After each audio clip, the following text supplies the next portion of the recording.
அஸ்ஸலாமு அலைக்கும் வரஹ்மத்துல்லாஹி வபரகாத்து. அஜ்வத்துல் மதீனா, மதீனாவுடைய அஜ்வா பெரித்த பலம். சஹீஹுல் புகாரி, சஹீஹ் முஸ்லிமில் பதிவு செய்யப்பட்டிருக்கக்கூடிய ஹதீத். சஅது பின் அபி வக்காஸ் ரலியல்லாஹு அவர்கள் ரிவாய் செய்கிறார்கள். ரசூலுல்லாஹி ஸல்லல்லாஹு அலைஹி வஸல்லம் அவர்கள் சொன்னார்கள், மன் தஸப்பஹ குல்ல யௌமின் சப்அ தமராத்தின் அஜ்வா லம் யதுர்ரஹு ஃபீ தாலிகல் யௌமி சும்முன் வலா சிஹ்ருன்.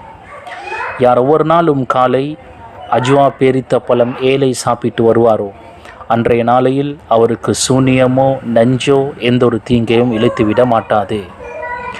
இந்த ஹதீஸில் பொதுவாக அஜ்வா பேரித்த பழம் ஒவ்வொரு நாளும் 7 சாப்பிட்டு வந்தால் எந்த ஒரு தீங்கும் ஏற்பட மாட்டாது என்று ரசூலுல்லாஹி ஸல்லல்லாஹு அலைஹி வஸல்லம் அவர்கள் சொல்கிறார்கள். சஹீஹ் முஸ்லிமுடைய இன்னொரு ரிவாயத்தில் மின் அஜ்வத்தில் மதீனா, மதீனாவுடைய அஜ்வா பெரித்த பழம் 7 சாப்பிட்டு வந்தால் சூனியமோ நஞ்சோ எந்த ஒரு தீங்கையும் இழைத்துவிட மாட்டாது என்று ஸல்லல்லாஹு அலைஹி வஸல்லம் அவர்கள் சொன்னார்கள்.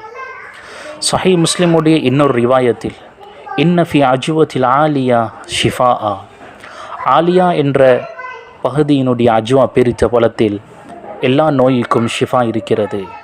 ஆலியா என்பது மதீனாவுடைய ஒரு இடத்தினுடைய பெயர். எனவே அஜ்வா பேரித்த பழம் எல்லா நோய்களுக்கும் மருந்தாக அமையும். குறிப்பாக மதீனாவுடைய அஜ்வா பேரித்த பழம் எல்லா நோய்களுக்கும் ஷிஃபாவாக அமைந்துவிடும். ஒவ்வொரு நாளும் அஜ்வா பேரித்த பழம் 7 சாப்பிட்டு வந்தால் அல்லாஹுடைய நாட்டு பிரகாரம் எந்த விதமான பயங்கரமான நோய்களும் நெருங்காது.